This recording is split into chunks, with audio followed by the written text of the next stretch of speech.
podcast is part of the Sports Social Podcast Network.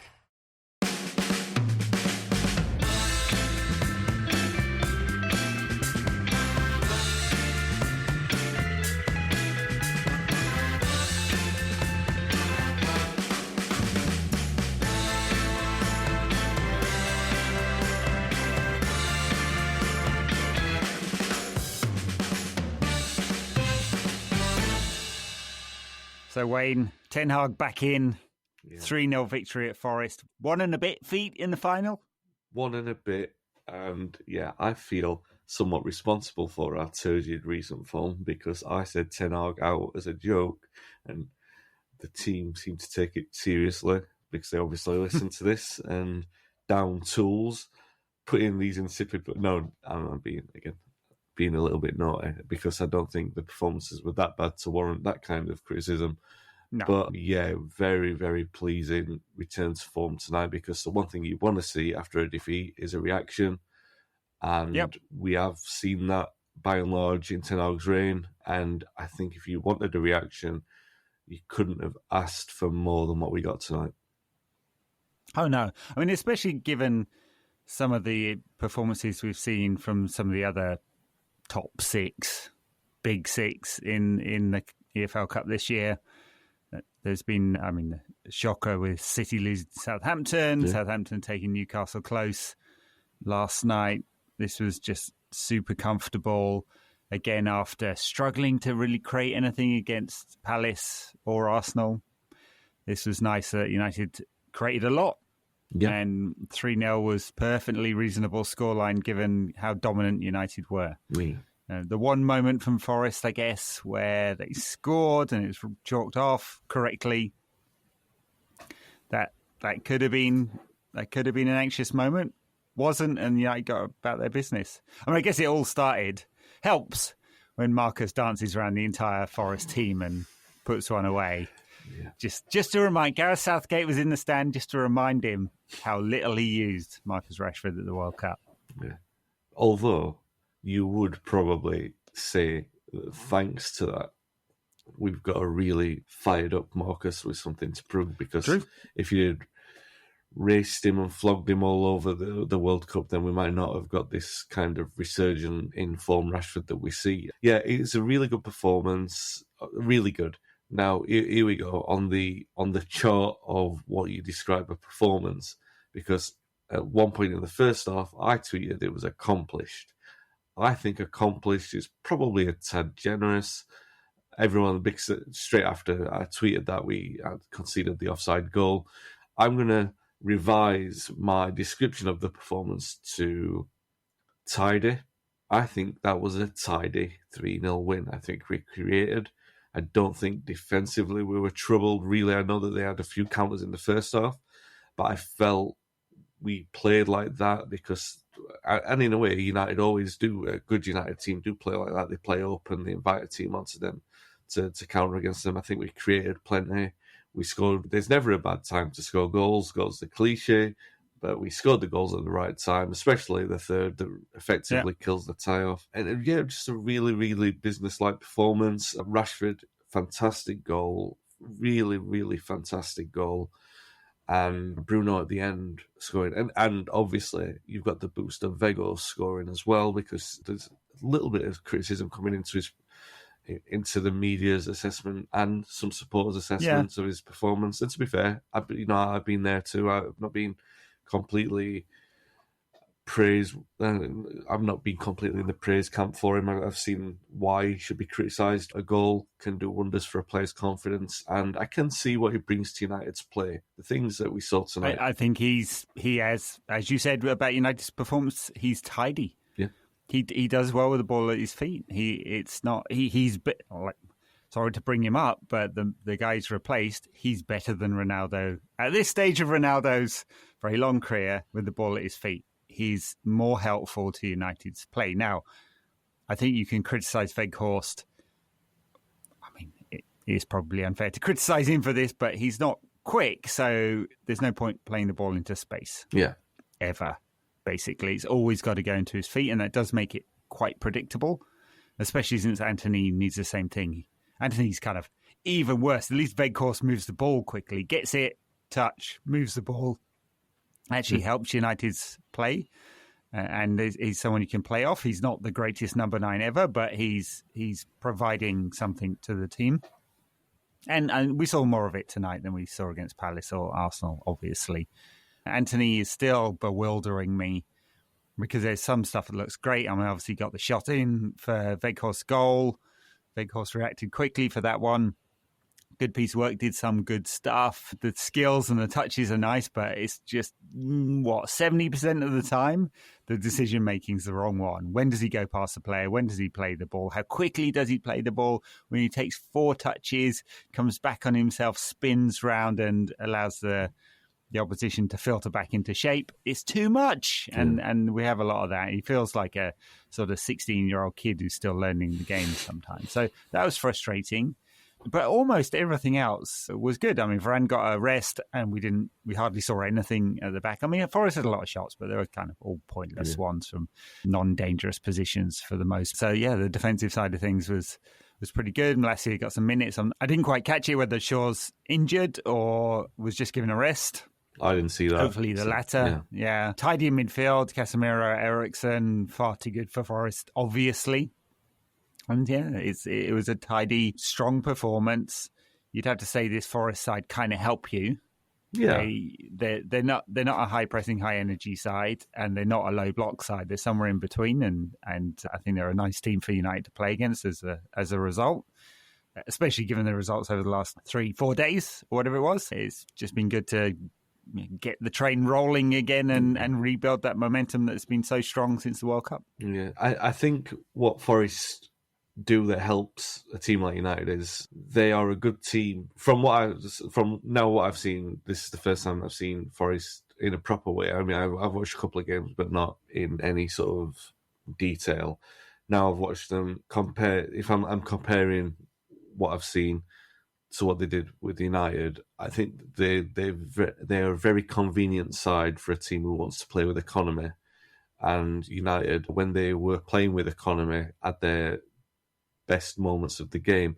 So when you talk about Anthony earlier, and I fully agree, he looked like he was going to have a hell of a night for the first 10 minutes. He looked like he was really enjoying himself. And then when it became apparent that he was going to get quite a lot of space, then you saw the over-deliberation, the wastefulness. And I think that was the problem. If you had a tighter opponent who were going to make him work a little bit harder, affect the speed of his decision-making, that he's not got too long to think. I'm not saying that he would always make the right decision, but it changes the way that a player makes his decision. You even saw it in the third goal, really. Bruno, normally when he's got that kind of time, I don't know, everything, again, the word is tidy. Elanga, very smart to set up the goal. We're going to give him praise for that because a lot of people have given him fair criticism, but very tidy to set up the goal, laid it off well, and Fernandes doesn't have to think about it, so he doesn't waste it. He's rolled into the net, and we've got the result. Because really, that it was the third goal that everybody wanted, because even at 2-0, with a 2-0 lead to take back to Old Trafford, obviously we would have made a lot of changes, don't get me wrong, but 3-0 is a massive comfort blanket, and it completely changes the outlook of the next 10 days.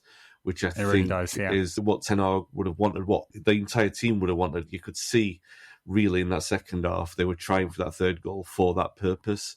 And to be fair, they've earned that completely. So you would imagine, I'm not saying possession, because we've learned that that's definitely something you can't take for granted with United. But the next 2 games are made immensely easier by the work that they've put in tonight. So while I'm saying tidy and economic, I'm also going to praise them because, look, teams have gone to Forest this season and lost. Liverpool have gone there and lost. It wasn't one to take for granted. And we've made that look like very light work, and really it wasn't. Even if they did make it comfortable for us, it's still something that we had to work for and win. So praise, especially coming after Sunday, to put in a performance like that is not something, definitely, in this day and age with United, even if we are enjoying a bit of a renaissance under Ten Hag, still something that we shouldn't take for granted. So I definitely appreciate what they did. That's right, yeah. Well, yeah, I mean, it's good. The 3-0's great because we'll make changes against Reading on Saturday. We can change heavily for Forest next Wednesday, and it's the only breathing room in the next 3 weeks, which is absolutely insane.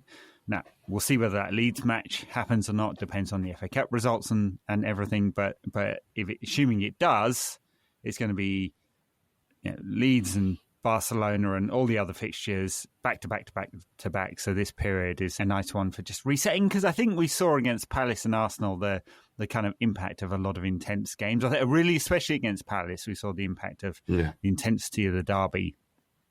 I think they did look tired. And they ran out of steam against Arsenal as well. It really came under a lot of pressure. And so you just look at the big picture, and tonight's result really helps. And it just really helps that Forest, are quite low energy. They're a neat enough passing side, but they're not in your face all the time, and they're not physical either. And these are just great things to have in if you're from United's perspective, and you're looking at the opposition and you've got a really heavy schedule, you don't want heavy metal football and you don't want people getting kicked. And we didn't get either of those. And it just, you're absolutely right. Next 10 days looks so much easier as a result. And we saw some minutes from some of the fringe players as well. Garnacho got quite a long block of time, didn't really do anything today, but he needs those minutes, especially in the middle of contract negotiations. And we want to convince him that his future's at United, and we want him to develop. So that was good. And saw some of Pellistri as well, he looks like a good option, doesn't he, as a backup? I mean, if he's going to get minutes, if they're not going to loan him out, which seems like they're not, Ten Hag wants him in the squad, then he's got to use him. Otherwise, we get a kind of Lingard moment, don't we, where you force a player to stay against his will and then don't give him any time. So that was good. A little bit of Elanga at the end, question mark over Elanga and his development and his quality. So that was good. And Lindelof got some game time too. Interesting that he came in and not Harry Maguire. I think Maguire was suspended, I believe. Maguire was suspended. So, All right, well, I was going to make a big point going, Harry's got a... Anyway, all right. It might have been him anyway. It's still... it would have been, and I think the point would still be salient, so I wouldn't worry too much about that. The one, I guess the one different thing was the cameo for Pellistri, to see him sort of play with that kind of freedom. And I think we mentioned it before. If I always worried about Pellistri because we'd not seen anything, and you start to think, obviously we'd seen him play in the loan games, caught a glimpse of him here and there in the reserves and everything, the under-23s, and then you start to wonder, is that a player who's so out of his depth that he can't be trusted to play a single minute of senior football for United? And now you've seen him play, and he doesn't look like a player who can't be trusted, because we have witnessed Bebe play for the Manchester United first team. And so if we can see Pellistri playing and look all right, then I'm wondering, all right, every player needs acclimatisation, but 2 years... Is it 2 years? Was it 2 or 3 years? It's 2 years. 2.5. The work coming up to definitely over 2. So 2.5. Clocking up to that, and he's been out and he's come back and he's got a chance, and he looked all right. I mean, you can definitely see the sort of rustiness, but then that's the kind of thing that rustiness, the awkwardness, the disjointedness, but you can almost see that if he'd had some time around United or the first team and had a little bit more integration in these kind of games, of which there have been plenty, then maybe some of that would have been knocked out of him and it would have been a little bit more acclimatised. So definitely the next 2 games does give us that option to sort of give him an hour in one game, at least an half in the other. He could start against Forest at this point, and you wouldn't be too shocked. You expect him to start against Reading because he's nothing to lose, really, playing him there. So, and I wouldn't be against... I know you said Elanga maybe more of a miss than a hit at this point, but it's a good option because I thought he did quite well when he came on. The assist was very good. So there's nothing wrong with giving him a run out as well on Saturday. So, rather than... Well, we need options, don't we? Because it starts to look thin if people are out injured, especially up front. I mean, there are a lot of bodies, but not too many you can absolutely count on right now to be delivering. And so, they all matter at the moment. I was kind of surprised surprised, not surprised that we didn't see Sancho. He's been back in training for a full week, over a week now. So he's had a lot of time back with the squad. I guess they're still bringing him up to sort of speed with the group training. Maybe we'll see him against Reading and Forest. It must be just a matter of like how close he is now to being ready. But this kind of felt like a good period to reintegrate him. Not in this one, maybe in the games to come. But again, he'll be important. I mean, it's a shame in a way that Sancho prefers playing off the left, as does Rashford, who's undroppable, obviously, and Garnacho. And really, it's competition on the right we'd really like to push Anthony on or provide an alternative, perhaps a more productive version of someone there. So we'll see on Sancho, but it's good that there's competition and people getting minutes. So we do need it. And in the centre forward role, I mean, I guess Martial's still declaring himself unfit. So Weghorst for the moment, he's played 3 games in a row. I guess we don't know whether he'll play on Saturday. I wouldn't be surprised if he does, though, just because he again needs time. I mean, he had time away for the World Cup, so he hadn't actually played a club game for 6 weeks, more than 6 weeks by the time he joined us. Well, I think he had that one game after the World Cup, didn't he? But so, yeah, I wouldn't be surprised to see him play again. But again, it's like getting people fit, getting people back into the squad, getting them minutes where the younger players, all important. Yeah, I do have less of a concern about Sancho. Obviously, I want to see him back, but I think as long as it's managed at the pace, you know what I mean? The need of whatever's going on, I think, is more important than the immediate need. Yeah, sure. Yeah. So I'm not going to, if it takes another month to get him back in for whatever reason, and I think it's wise not to speculate, then trust the manager's judgment, because he's done the right thing so far by almost everything else. And it's not wise to do anything else to speculate. But like you said, on the basis of we all want to see a good, fit, raring to go Jadon Sancho back in the side, because that is an asset, then absolutely, as soon as we can, then that will be brilliant, of course. Well, he looks trim. Yeah. The whatever program he's been on fitness-wise, he looks good. I mean, he's definitely slimmer. Now we'll see whether that's good or not. I mean, he's not super quick. Will that help with his pace, or did he need to bulk up to get a bit more strength? We'll see how that plays out. But the fitness side of things looks like it's had an impact on him physically. The mental side of things, which I think, just reading between the lines, is the bigger challenge with him. Well, let's hope he's done that work and he's ready, because, yeah, absolutely an asset. But it's coming up to, it's a year and a half, 18 months since he joined. So, of course, we want something out of him that's more than we've had. And we know he's got the talent. Yeah. It really does. When we're talking about centre forward, by the way, number 9, he's obviously not that.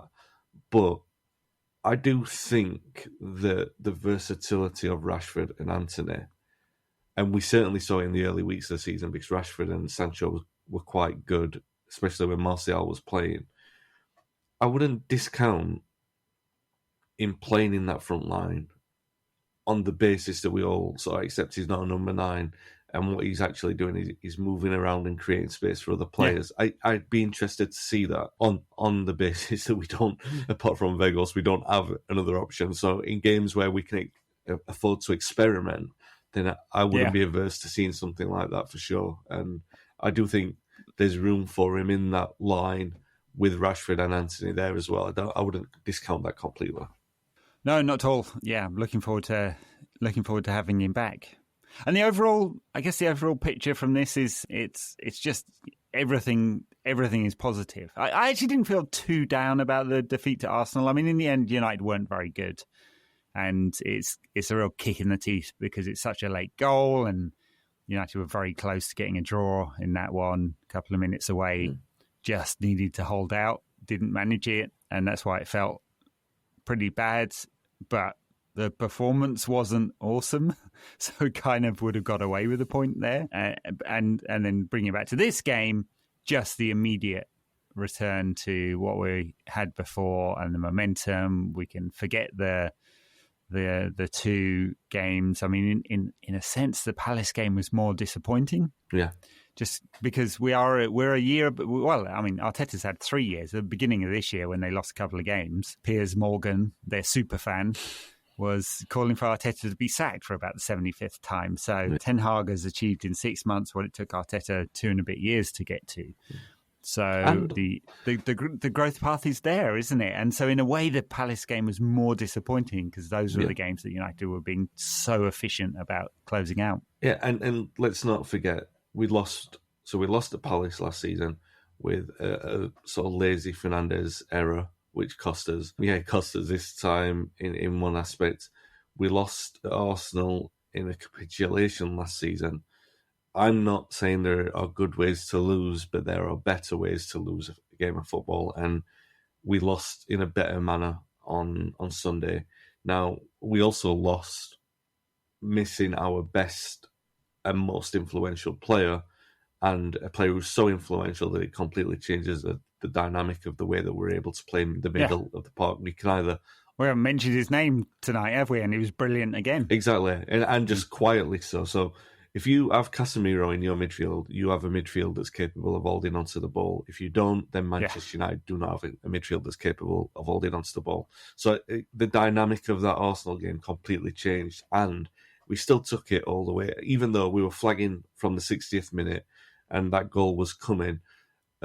We weren't outclassed, and we still took it to the end, which is still more than what we were doing 12 months ago. So there are ways to lose, and you can still measure progress in the manner in which you lose a game of football. And United are going to lose games of football, and we didn't throw the towel in. We still dug in without Casemiro. And it's disappointing to lose, but like you said, on the balance of things, probably more frustrated with what happened against Palace, because you know how much it affected what happened against Arsenal. And for sure, yes. And the compound effect was the thing that was really disappointing. Yeah, but momentum's everything, and we've got a little bit back now. And then Reading, Forest, Palace, Leeds before the Barcelona game. I mean, that's a lot of winnable games. And in the recent years, we've said, winnable games, and then we've gone and lost 1-0 to West Brom at Old Trafford or something. So, and I don't feel like that's likely to happen anymore. United are very efficient at putting away crap teams. It's been very, very efficient. And that's what you want, don't you? And, with all due respect. With all due respect, yeah. No. Well, I mean, to most of them, maybe not Everton. No, but you are completely right, if somewhat blunt, with the point. And I completely agree. There is a kind of reassurance in that with United at the moment, and you do back them to make changes over the next couple of games, and still, because you know that Ten Hag will be the drum that he'll be banging is get the win, get that pattern of wins going again, because look how in our groove we were for that period of time. So yes, he'll make changes, but yes, he'll want to win those games of football first and foremost, because I think now, with a more balanced and general acceptance that United, it's a very outside chance that they're going to challenge for the league, not completely taken off the table, but a very outside chance. The better prospect is in the Cups. So they've taken on that importance. And United, there's a good feel, there's a good atmosphere in the Cup games this season. And they just take on extra significance, not only in the momentum of the winning run, but also in the momentum of the season. Look, trophies matter as well, don't they? I mean, fans, winning the EFL Cup would not have been top of anyone's priority list this season, but it's getting right up there now, because it's how long? It's nearly 6 years since the trophy. I'm right in saying 2017 Europa League. Oh God! Anything since then? I don't think there was. So that's going to be the longest between trophies since 83 and 77. So right, that is a time. Amazing, isn't it? What a statistic! Yeah. I mean, I was at that Europa League final in Stockholm. United played crap, to be honest. They just booted it long to Marouane Fellaini. I mean, it was one of those Mourinho masterclasses of knew exactly how to beat Ajax and went and did it. So scrappy goal and hoof it long, scrappy couple of goals. Well, deflection and a scrappy goal. But yeah, way too long. And it's nice in a sense that this is earlier in the season, the EFL Cup. So, I mean, I don't want to think about, let's just say Newcastle get to the final. I don't want to think about the alternative of not winning that final and us being part of the Saudi Public Investment Fund's first glorious trophy. That is not a palatable option, but let's just imagine the best case scenario, United do win that. Then there's still the Europa League, the FA Cup, and chasing fourth place. United are making sure the season is stretching well into May. Because last season it was dead around January, wasn't it? I mean, it was just, at least we were getting pretty strong signals that it was about to be dead. Yeah. Because when did Ralph come in? November, and it was already the smoke, the white smoke was coming out of Old Trafford with this ain't good and no one likes it. Yeah. Who is this guy and what are they trying to do? The change a year on is just incredible. Well, wasn't it the away losses started in January? The run of away losses. And how many were there in a row? 7 in a row or something? No, I think it was more than that, and probably the same kind of number that we weren't scoring goals in them as well. It was like a funeral tour, wasn't it? Yeah. Oh my God, it was dreadful, and it was so bad. Paul quit podcasting. You couldn't take it anymore. Oh God! He quit watching football and took up cricket instead. Yeah, well, it was a good time to get out. To be fair, it was a good time to get out. If you're going to choose a time, then that was the time. But by the way, I mean, talking to momentum, I was looking at the fixtures, and we've concluded our 4 games against City and Arsenal. Yeah. This is league fixtures, and we have, I'm right in saying 11 of the remaining 18 games are against the bottom half teams. A lot of them, and of the games we play against top half teams, quite a few of them are Old Trafford. So it's a good. It's like if you want to say we put away crap teams efficiently, it's a good second half of the season. Now, of course, it's the cup. The cup really does have an impact if United beat Barcelona, and it's a big if because Barcelona are actually quite good this season. Then there'll be a lot of fixtures, but United are in a good position. I think we should feel pretty good about it. Yeah, are you concerned about? I mean, obviously, like you said, Barcelona are playing well. Do you think it changes the perspective of Ten Hag's first season if we go out to Barcelona? No, because I think they're a legit good side. I mean, they're top of La Liga.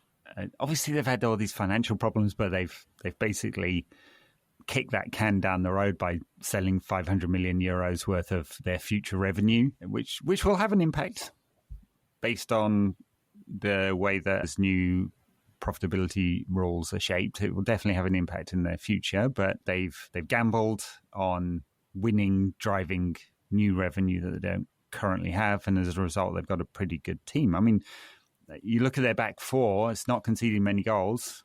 They've got some really good players in there. Christensen's having a good season. Not sure we saw that often for Chelsea. Araujo is a legit good young defender. Koundé seems to be playing right back a lot, as he did in the World Cup, but he's pretty versatile. I mean, they've got a strong back four, and Pedri, they've got world class. I mean, he might be 19 or whatever, but he's obviously a great midfielder. A really nice balance there, and Lewandowski's always going to score goals. It's just against anyone. It's just interesting to pose that, because obviously the recurring conversation that we've had throughout the season is how critical it is that United qualify for the Champions League next season for all sorts of reasons, and that's one avenue. And I wonder, I'm not saying that because I know you, Ed, and I know you're definitely not counting your chickens in sort of saying, well, we're secure to do it in the league, but when you're speaking about the team, and not as the club, as the team, and you're looking at the team, I think that's probably a reflection of how confident or secure you feel in the team's direction. Just purely on the team and not the club, and how critical it is for the club. And I think that's probably the biggest compliment that you could pay Ten Hag, that you're not looking at one of the two avenues that are so critical for what the future of the club's going to look like, and saying, all right, well, it's not going to be panic mode if we lose to Barcelona. It's a very interesting... But also you just kind of look at like that game on its own merits as well, those two games. It will... I would be really surprised if Barcelona blow United away. They're a good side, but they're imperfect. And especially Busquets, he's getting on, his legs aren't as mobile, needs players around him. But they've got a good balance in there. They've got a lot of options up front. So just on its merits, it'll be a tough tie. I'd be really surprised if it's not tight. I like that United are at Nou Camp first. We'll bring them back to Old Trafford, hopefully still in the game. There's been occasions over the years when we've gone to Camp Nou and been blown away after the Paris Saint-Germain game. I think it was the last one, right? They lost there. Yeah. 3-0, was it? So I hope United go there. Strong performance. I don't think there's any reason why United can't give them problems. Going to have to get the ball. That might be a challenge. But big picture, as you were saying, it would be nice to go further in this tournament. It's unfortunate United have got this playoff round. It's down to a bloody referee and their interpretation of handball. And it will make several tens of millions of pounds worth of revenue difference, which will impact United's ability to spend in the summer. That said, I'm kind of expecting takeover to happen before then, and whoever comes in to be sort of Billy Big Balls and get out their check and sign a bunch of players anyway. I'd be really surprised if that doesn't. If new owners come in and they go, "Ooh, financial fair play, we're quite tight on the limit here. We probably better not spend any money." Like Chelsea, it wouldn't be a good look, would it? No, the Barcelona one is interesting to me in the lens of take Casemiro out when he's suspended, and we all kind of knew what was going to happen against Arsenal. But with Casemiro in the team, I'm not saying that he transforms our expectations of what we'll expect against Barcelona. But what he does do is make me curious as to how we'll play against Barcelona. Now, if we don't have Casemiro, I know what to expect. But if we do have him, will we be more imposing of ourselves? How will that look? Yeah. You still expect that they'll dominate the ball, but how does not a pragmatic, how does a responsive United team who do seek to impose their style on a game, how do they respond with Casemiro in the midfield? That I'm curious, and a lot of these curiosities that I've had under Ten Hag, he's answered very well because he's always come up with good solutions for them. Well, obviously, it was impossible with Arsenal because it was a short space of time in which to do it, in which to activate some kind of game plan that was against what we would expect, and for really the reason of Casemiro, it's a compelling fixture for me, the Barcelona one, and one of those where I'm thinking again, much the same as you, they're on a great run at the moment. They're playing good football, and I wouldn't be too critical if we're eliminated as long as we put up a good account of ourselves. Right. Yes, absolutely. All right. Well, I don't think there are any other topics this week, right? Oh, no big movements on the front. I don't expect we'll see any incomings in the next 6 days. I do see a lot of speculation around loans. So I'm like, I'm pretty sure we can only have 2 of them, folks. So that's not going to happen. And nothing big has happened around the takeover this week. I don't think. Don't you want to welcome Paul Ince back to Old Trafford? Oh yeah, manager of Reading. Yeah, I'm sure he'll be getting a rousing... You're right, we should talk about that. I'm very sorry, I totally forgot that United have a game on Saturday. Yes, manager of Reading. He's had a stellar managerial career, has Paul Ince. Yeah, I mean, at least when he's managing a team, he's not on TalkSport gobbing off all the time. Or it wasn't TalkSport, it was his column in Paddy Power or something like that. It was some... horrible, awful, crappy paid gig. So at least he's doing a legit football job now. That's good for him. On Saturday, at the same time as Manchester United play Reading, and by the way, that's 8 p.m. on Saturday night. And by the way, it is weird. That's BBC fixture, I think. No. If you can't catch that at 8 p.m. on Saturday night at Old Trafford, you can catch it on ITV4. And if you're not catching it on ITV4, then you're most likely in town. An evening with Peter Schmeichel, who is in town. And if you are not there, then you might have been out celebrating at the Lowry, because the Lowry are hosting a 30-year anniversary of the Premier League first winning team, in which Brian Robson will be present, Paul Parker will be present, Clayton Blackmore, Brian McClare, Sunbed, Lee Sharp, a few others, and my theory is that Paul Ince would be much more popular if he turned up at that event rather than at Old Trafford, where he's going to be on Saturday night. I don't think he's going to get the best reception at Old Trafford. I mean, there have been plenty of ex-players who've come back and do get a good reception. Paul Ince, of course, went on and played for Liverpool and was quite gobby, and then spent much of the time out of work being a rent-a-gob, like criticising whatever manager United had at the time. Some of it legitimate, often it wasn't. So I don't follow Reading week to week. Do you? I don't, but what I can say is that Paul Ince was a good midfielder for Manchester United. He was. He was a very good midfielder. He was. Yeah. People, if you forget, we did a series during lockdown, Paul and I did a series of retrospectives and did quite a lot of 90s football, because 90s football was the best football. Of course. Of course. It was when United won a lot and I went to a lot of games. Life changes. But Ince was a legit good player. It was magnificent. There used to be a song that England fans would sing, which was basically along the lines of Paul Ince can play for England, so can I. And that was it was deeply unfair, and I think reflected a lot of the antipathy towards Manchester United during that time. But he was a very good player. I think strange guy though. I think it's even fair to say that in the period, the migration of Robson out and Keane in, so 94, when that was happening, Ince was probably the best midfielder in the country, and he sort of definitely helps that assimilation, but that's the theory that I would hold up. Maybe even 94, 95, and maybe that's what contributed to him getting a little bit too big for his boots with Fergie.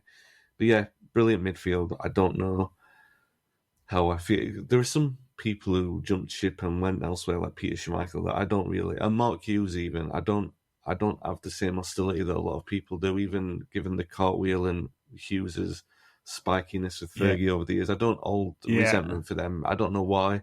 I don't really hold it for Ince as well. But I guess with Ince, I kind of feel nothing now.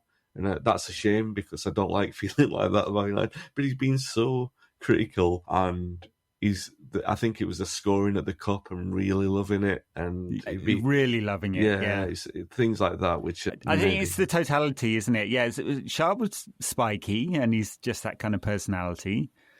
But he's still a big part of United, and I don't feel like he's tarnished that despite managing City. Schmeichel never says anything particularly offensive, because he's just one of the worst pundits that has ever graced or disgraced football punditry. Just listen to him. If you write it down, what he says is an absolute jumble of word salad. And you're like, what point were you making there? There was some speculation recently, actually, that he might be offered a role in more of an executive position with United under new ownership, because I think his people have been pushing to have a role with the club for some time now. And so who do you mention? Ince, Ince completely different. I feel, I'm not going to get too hot under the collar about it. It doesn't matter to me that much, but I do think he's earned a living getting paid by a betting company to slag off United week to week. It's pretty tawdry. You know what I would have liked? He has been out of work for 8 years, though, so he needed something. What he should have done is come back into play as a midfielder, because I have a theory about... We needed something, yeah. A theory about Paul Ince. So he scored a last-minute equaliser for United in a 2-2 draw at West Ham. And then he scored a last-minute equaliser for Liverpool in a 2-2 draw against United. I wonder if he could have kept doing that into perpetuity, just for the rest of life, on earth as we know it. So he would have maybe gone to, who would have been a rival for Liverpool, Everton. Go to Everton, score a last-minute goal for Everton against Liverpool in a 2-2 draw. Then go to Tranmere and score. Just work your way down the pyramid. No, not necessarily. You can make sideways steps. You can jump up. It's choose your own adventure, basically. But you've got to find the next nearest rival, and see if you could arrive back eventually, like for Millwall against West Ham. I'll try and... Sounds like a football manager save of some kind. How old would he be? He's like 86, still with his column. He's still got his column, having a go at Ten Hag Jr. for something or other, but he's still playing in the heart of Forest Green Rovers midfield, and I don't know their rivals are, and I should. Talking about juniors, Tom Ince is at Reading. Who, if you want to feel old, Tom Ince, who I remember thinking, prospect, sprightly Ince Junior. He's 30. No. So, anyway, yeah. No. Good No, grief. I know. It's Romeo Beckham was at the United game the other day, sitting alongside his dad. I think he's in the Brentford B team at the moment. Anyway, Reading, not very good. Mid-table in the Championship, got spanked 4-0 at Stoke at the weekend. That's, challenging job. Interesting club, Reading. They've had a few owners who've perhaps not done the best by the club. I don't know. It's at Old Trafford, isn't it? But trying to think, is the Majeski Stadium, who now the former owner, still called the Majeski Stadium? Have they got some second-tier sponsor? No, I think tends to happen with Championship clubs. I think they changed the name of the stadium. I couldn't tell you about it. I'm pretty sure they did change the name of it. I will say, if we are really going to analyse the game, because we've danced around it, you've made me talk about 2-2s for too long, and it was all your fault, Ed. But no, on serious analysis of the game, I think if they have got a chance, Paul Ince will be looking at that saying, nobody really wants to play at 8 o'clock on a Saturday night, and you might well feed into something there if you make it difficult and then get it to 9 o'clock on a Saturday night and it's still 0-0, or you still level. Make it awkward, make it horrible, make it a very uncomfortable experience for everybody, then it could be difficult. I mean, we've seen that happen with teams in the past, and if you're going to be honest, their best chance isn't going to be if they come to play football. Their best chance is going to be if they come to make it horrible. And that's my one fear, is that you're going to get that kind of game. And really, you can see them playing like that anyway, so it's for United to get it done as early as possible. So maybe there's some wisdom in starting Weghorst, like you said, starting one or two of the senior players, keeping that momentum, put it to bed before half-time, then make the changes, and then you can afford to take the night off against Forest for some of those players. Yeah, last thing we want is a replay. Yeah. Because that would go into the slot where Leeds is now, and the Leeds game would have to find another slot at some point. Don't know where. No room in the calendar. Is there a worse place in a football fixture calendar than Saturday night at 8 o'clock on ITV4? Was that ITV5? Anybody? Does it exist? Is there a place? I don't know. Thursday at 11 o'clock on ITV7, just after Love Island for scheduling conflict. I don't know. It seems like the worst place that they could find it, and I know because what? Yeah, it's pretty bad a Saturday night. I mean, fans coming from Reading, and there'll be a lot of them. Yeah, I'm not sure how many trains back there'll be that way. Rotten. So it's definitely not a fan-friendly kickoff, that one. I suppose Friday night's pretty crap, and that was the last one. So yeah, we'll go with Saturday night. And everyone going to go out and have a decent beer afterwards after a comfortable 4-0 win by the kids. A mix of kids and the first team, I imagine. Yeah. All right. Thanks, everyone. Catch you soon.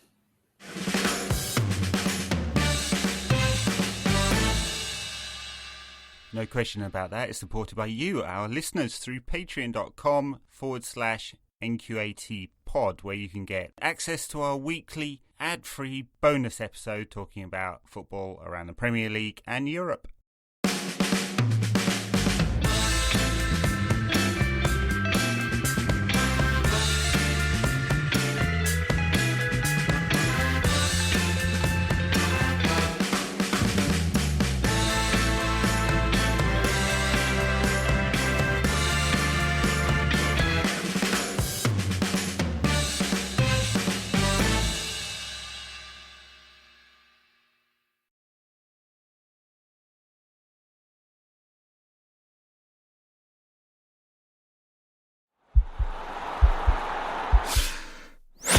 This podcast is part of the Sports Social Podcast Network.